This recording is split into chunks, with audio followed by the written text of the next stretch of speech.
They got a watchtower there for you, and that other little paper, whatever it is, the Awake. awake. Yeah, thank you. The awake.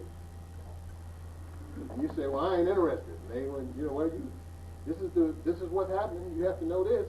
I say, I'm a Buddhist. Oh, well, that's not of God. That's Satanism. That's something that is outside of the realm of God. Well, have you ever read any Buddhist literature? Have you ever heard the words of Buddha? No, we can't. We can't hear the words of Buddha. Well, how do you know that the words of Buddha are, all this negative? Not of God. How do you know this? Without reading.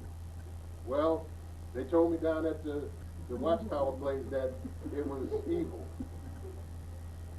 And that's how we're indoctrinated into our lives. We are what we are because our parents were that.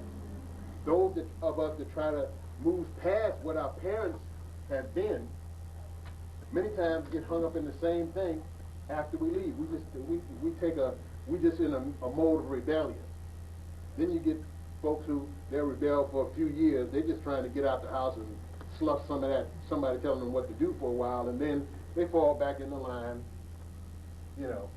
somewhere down the line, 10, 15 years, it was a thing that I did, like, because people now talk about, yeah, I did that black stuff in the 60s, but, you got to have meat and potatoes now. It's about the money. I got to pay these bills. It ain't about black people and culture and all that kind of stuff. It's about having some money. So I done did that, been there, done that black thing. But the thing is that how does this tie into what we're talking about? A man having more than one wife. What would be the reason for this? Why would it be beneficial to a woman? Why would it be beneficial to a man? What are the benefits? Because there have to be benefits for the woman and the man. And of course, women say, well, of course, you can see what the benefit is to the man. He got a whole bunch of women. But you don't have to be married to a whole bunch of women to have a whole bunch of women. I know men that have 15, 20 women. That they just nothing but pass them in the day and the night on the phone 24 hours a day in between these 15 women. So you don't need to marry and take responsibility and give responsibility and have somebody in your life that you have to respond to have a bunch of women. That's not what it's about. You see, when the feminist movement started, and it started in France with Alexander Dubois, Les Femmes Homme, or in other words, the rights of women, it started there in his essays, which Margaret Sanger and others picked up. And when technology decoupled sex for women for procreation, they decoupled that with the utilizing of birth control, contraceptives. Women could now move into the realm of men without having to worry so much about having children if they didn't want to, because witchcraft always had abortion. Witches were always synonymous with abortion. What did the little fella and Rob Roy say? He said, she said, I'm pregnant. He said, well, I'm sure there's a crone with a twig somewhere that could root it out. Because it deals with the emotions of being able to decouple sex from procreation. Women had the option now of doing that, decouple sex with procreation, because before that, it was always the constant worry of I'm going to get pregnant. And then it was the constant worry in those days, before the 60s, that, it wasn't like now where if you have a baby that you go ahead and struggle through. No, they married you behind to somebody. People think that the 90s was the most promiscuous period in the last 150 years or 110 years or whatever, but it wasn't. It was in the 50s. Your mamas and daddies or your grandmas in the 30s and 40s and 50s were the most promiscuous. They had more so-called out of wedlock inception in the 50s than they did in the 90s. The only difference was that they married the girls to the men. They found somebody to marry them. If it wasn't you, it's going to be you, because somebody going to marry them. And you know what it was? The availability of being able to travel in an automobile and the advent of the drive-in movie. That's what got more women in the 50s supposedly knocked up than anything else. But they married the women to the boys, or some boys,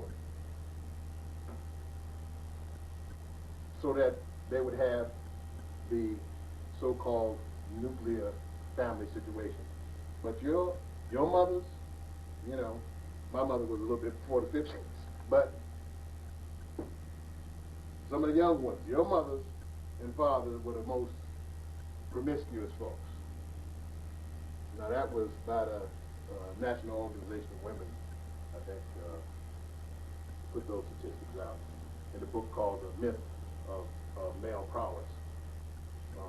It was cited in the book of The Myth of Male Prowess, I believe the book is, dealing with the myth of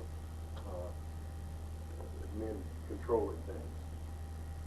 Of course, that is one of the greater myths, but we'll get into that a little later, because you know the white men are in the midst of doing that controlling thing now, and I think that's why folks are down at Cobo Hall trying to convince Bush through marching that, you know, he shouldn't do what Bush is going to do anyway, because Bush has been told to do that.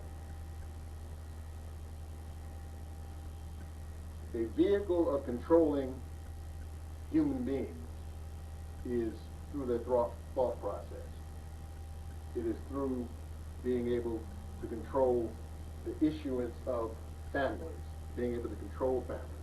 And a powerful family in ancient days was not 2 or 3 people. It consisted of hundreds of people. The geopolitical boundaries that we have now, lines drawn in the sand, saying this country and that country, are only really since 1865, the Berlin Conference. Before that, people were hooked to family groups, and they didn't have any geographical area. Basically, they stayed in certain places, but those places, family could be anywhere. It's just like in Africa now. You have Yoruba who are in Ghana, Yoruba who are in Guinea, Yoruba who are in Nigeria. But the boundaries that cut these people off now today are artificial boundaries that were created by the Berlin Conference. It was the same thing in ancient days. You may have had hundreds and hundreds of people because ancient men were polygamous. A lot of the world is still polygamous. This is a fact. Not just in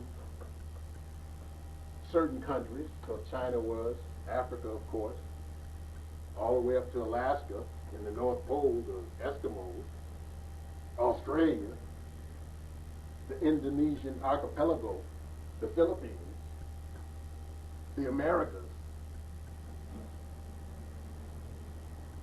The world was and still is polygamous. Not just in the human